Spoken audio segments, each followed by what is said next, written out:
It's no secret that Pixar aren't exactly the pinnacle of animation they once were. What used to be an infallible institution that changed cinema, a guaranteed hit maker, a studio who offered audiences an original experience they couldn't get from their live-action peers, has fallen. Actually, fallen isn't a word which carries the weight of what's happened to Pixar. They've completely spiraled into an existential well of emotional insecurity. Pixar used to be the most dependable name in entertainment, with an unparalleled knack for outside-of-the-box thinking, seamlessly blending the mature existential anxieties of adulthood within the vast genre trappings of more family-friendly fare. Their pictures were witty, emotional, and sincere. There was a reason we as audience members were advised to bring a box of tissues to the latest Pixar outing. These films used to stir us in the most spectacularly profound ways, with just about all of their releases in the 90s and early 2000s becoming instant classics. Many would call it the Pixar magic, but it was less so magic and more what I would call authentically human storytelling. There was no secret to why these movies were so successful. It's because they stopped looking at them as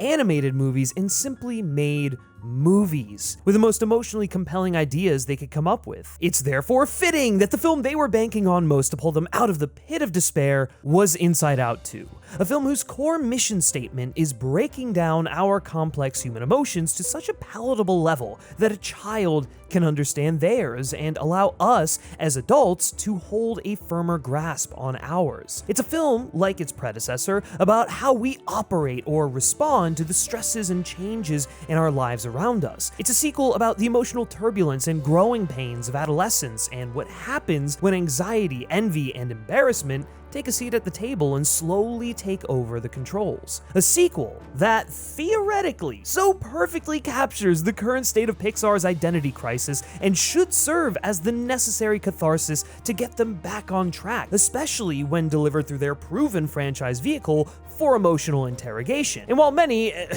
don't even know if I can say many, basically all of you would argue that Inside Out 2 is precisely that comeback story people have been yearning for from Pixar, I can't help but feel it takes the gift handed to them and completely fumbles it, giving us yet another merely fine Pixar sequel that's devoid of all the creative expression that made its predecessor one of the studio's finest achievements. But on the subject of creative expression, let's talk about what all those incredible artists over at Gentle Bands are doing with today's sponsor. We're not talking about mood rings here, but rather a personal statement. Gentle Bands exude creative expression in spades with every single one of their reimagined handcrafted rings for men. Think about your typical men's ring, right? They're all kind of homogenous and bleh. They figured out a look centuries ago, and the manufacturers have just kind of stuck with it. Well, since 2017, Gentle Bands has dared to challenge that notion with a series of rings that expresses its wearer's unique style, using unconventional but gorgeous materials like ancient meteorites, Hawaiian koa wood, and even dinosaur fossils. Really spectacular, spared no expense. The best part about Gentle Bands is that they collaborate with seasoned and talented artisans from family-owned workshops. To these craftsmen, no detail is too small, no flaw is tolerable, and no satisfaction is greater than the craftsmanship shown in their work. This is readily apparent in my ring, Star Shadow, crafted from black tungsten and inlaid with oak wood and a guitar string. Inspired by classic sci-fi films and games, you know, those pictures that I love so dearly, Star Shadow is part of Gentle Band's Galactic Legends collection, capturing the essence of enchanting universe and the eternal battle between dark and light. I'm a musician. I don't know if you guys knew that, but I am. I've been playing instruments since, God, the 5th grade or so, and granted, I'm more of a drummer than a guitarist, and even more so a saxophone player than I am both of those things, but every time I put Star Shadow on my finger, I feel a deep connection to my other passion besides film, music. And it's beautiful. If I'm going out for a night on the town, I'm gonna slip it on and it's just gonna add a whole other layer to what I'm wearing that evening. And that's what it's all about, right? Feeling distinctly you. And the other great part about Gentle Bands is that they're super affordable. You're not gonna be breaking the bank to get a quality piece of jewelry here like you would with other, I would argue, lesser brands. So if you want to feel that way, which I would hope you want to, check out Gentle Bands for 20% off your ring with my code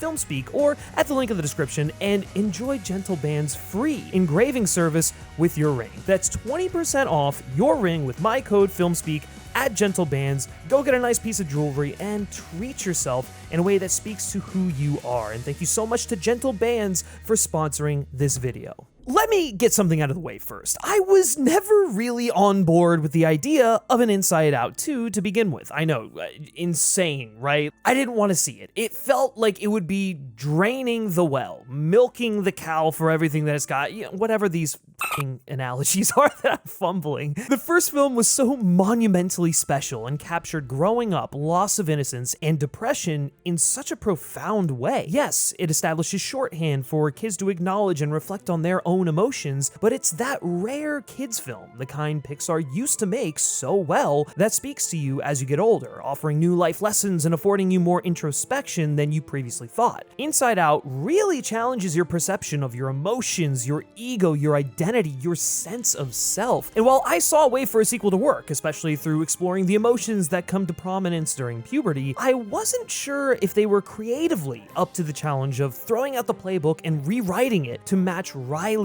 experience of embarking on that journey. And while glimmers of that potential shine through, mainly when it comes to anxiety and her Trojan horse takeover of Riley's consciousness, they're so few and far between to really make much of a difference. Instead, my worst fears were realized. Inside Out 2 largely sidesteps any creative chances afforded to them with a follow-up to such a genius premise in favor of retreading the plot of the first film, just with a new cast of emotions entering the fold. So much so that the filmmakers don't really know what to do with the main crew of joy, anger, disgust, and fear, treating them as a monolith instead of individual emotions, individual characters, until the third act of the film, with sadness only getting a smidge more to do by virtue of the fact that she's physically separated from the rest of the group. It's the typical problem that bogs down most sequels. You give the audience more characters, theoretically more locations, although Inside Out 2 ignores that one, wandering aimlessly around the same monotonously dull labyrinthian bookshelf locations instead of boldly using the infinite imagination afforded to them by inhabiting the mind of a 12-year-old. So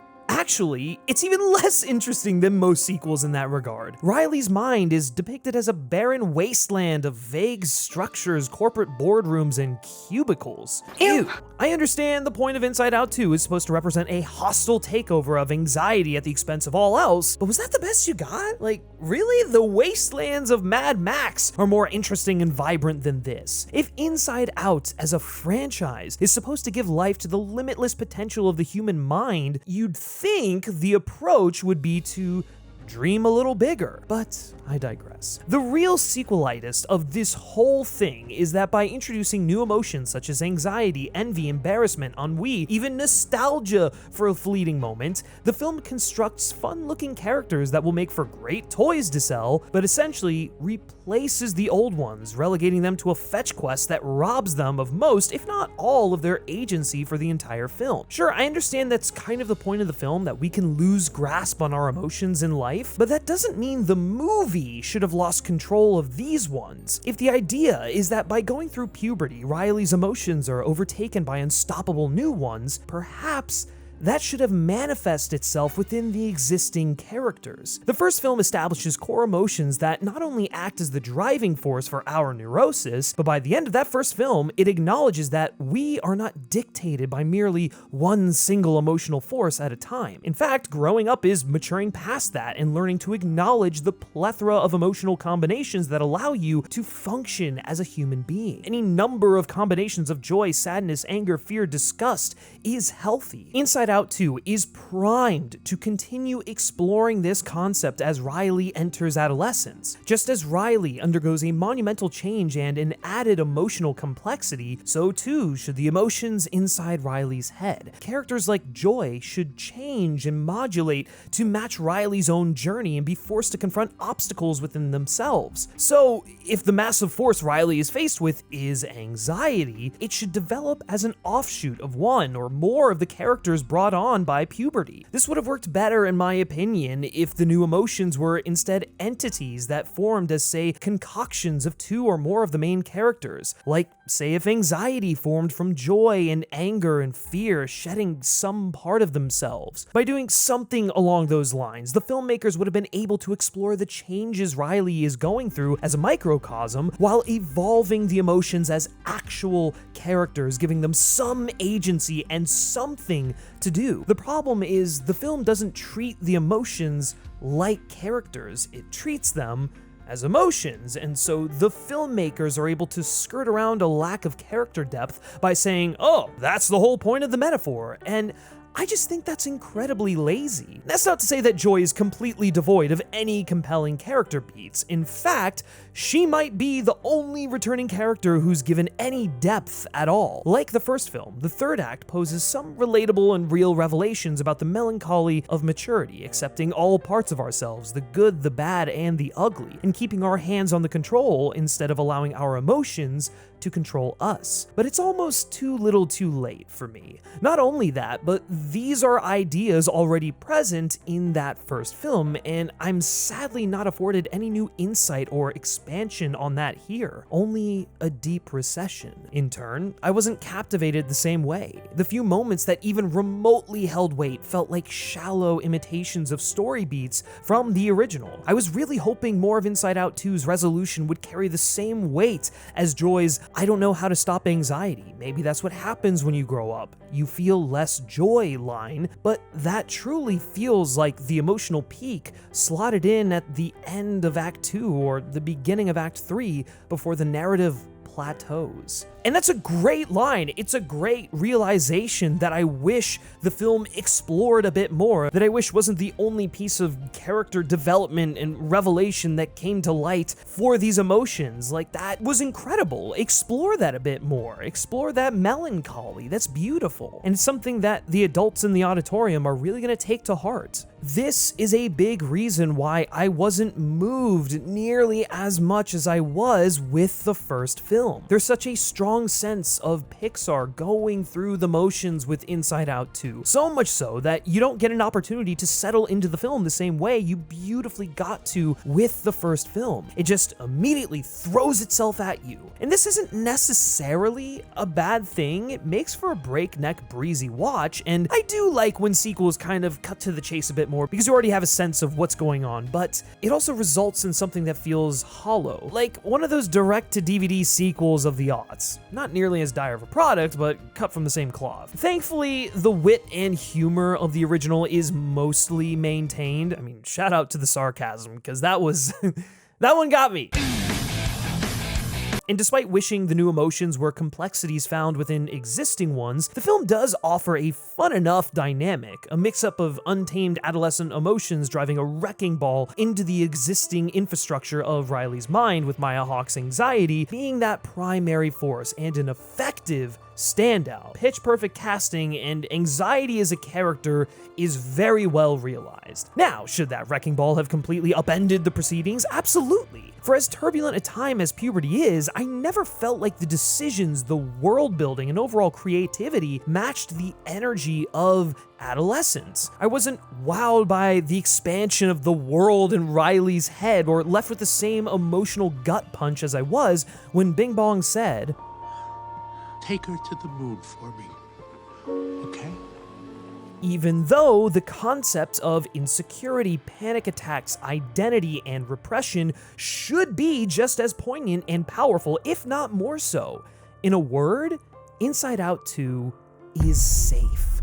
And for Pixar, that's not good enough. In the film, anxiety and envy begin to creep into the mind of Riley, repressing all other emotions and forcing her to shed her sense of self in favor of constructing a new identity that conforms to her idea of what people want her to be to get people to like her, instead of proudly being herself. The film relatably depicts the overbearing weight of anxiety and insecurity as a negative impulse that's natural but must be kept under control. It has its uses and, when channeled properly, can be a motivating factor. But it can't be the sole thing dictating your personhood. It's therefore ironic that Pixar's approach to Inside Out 2 should be so antithetical to the thesis of their film. It's no secret the studio has been struggling to find itself again after succumbing to the top-down pressures of franchise filmmaking and navigating a pandemic that forced Disney execs to dump some of their most personal and soulful works to date onto Disney Plus in Luca, Turning Red, and Soul. The last of those three being one of the best films Pixar's ever made, if not their best. Dumping those films onto Disney Plus was a miscalculated effort to promote their neat new streaming platform that came at the expense of the Pixar name, stripping them of their prestige and further tarnishing their reputation. This all came to a head when the studio decided to push Lightyear as their big triumphant return to theatrical, only to be met with crickets at the box office. And while Elemental eventually became the silent success story of 2023, its box office blunder straight out the gate and barrage of negative headlines struck another massive blow to Pixar's ego. The studio had become a complete shell of itself, stuck in a paralysis of analysis, so insecure and self-conscious to the point where they lost sight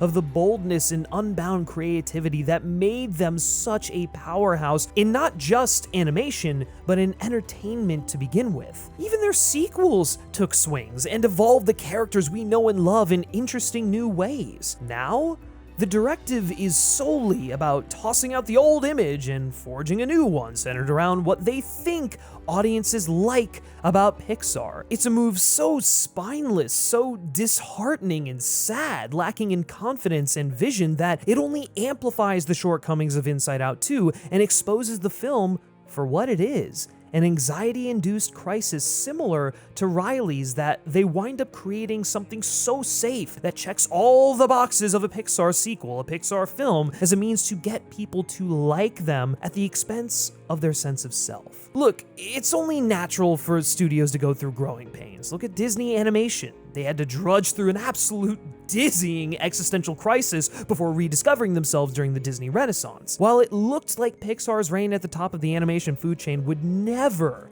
come to an end, it was only a matter of time before they succumbed to the same insecurities that befall most creative institutions after a few misfires and bad business decisions. However, it's crucial, as Inside Out 2 summarizes, never to let those anxieties of self-perception overtake the thing that you are. Sadly, Pixar isn't heeding its own advice, with recent statements from Pete Docter alluding to the fact that the studio's movies should be less a pursuit of any director's catharsis and instead speak to a commonality of experience, pivoting to instead developing concepts with clear mass appeal, particularly with sequels and spin-offs, and doubling down on these ideas by saying, I don't think we can ever let ourselves off the hook of making sure that we deliver the best possible and most relatable films. It's hard not to be cynical about the current state and future of this studio. That cynicism is only further compounded by the fact that Docter also feels audiences want to see stuff they know. The thing about audiences that Pixar so brilliantly figured out early in its lifespan is that audiences won't know what they want until you show it to them. Audiences didn't know they wanted to see a father and son story told through the eyes of a fish in the ocean, but they sure loved it when you gave it to them. Like Riley, Pixar seems to have forgotten what made themselves special, what made people believe their toys came alive and there were monsters in their closet. Pixar is allowing anxiety to be the singular driving force on their emotional console. And while Inside Out 2 might be a band-aid solution for a much larger issue, I mean, clearly it's a little bit more than a band-aid solution because this film is the most profitable film of 2024 so far, which is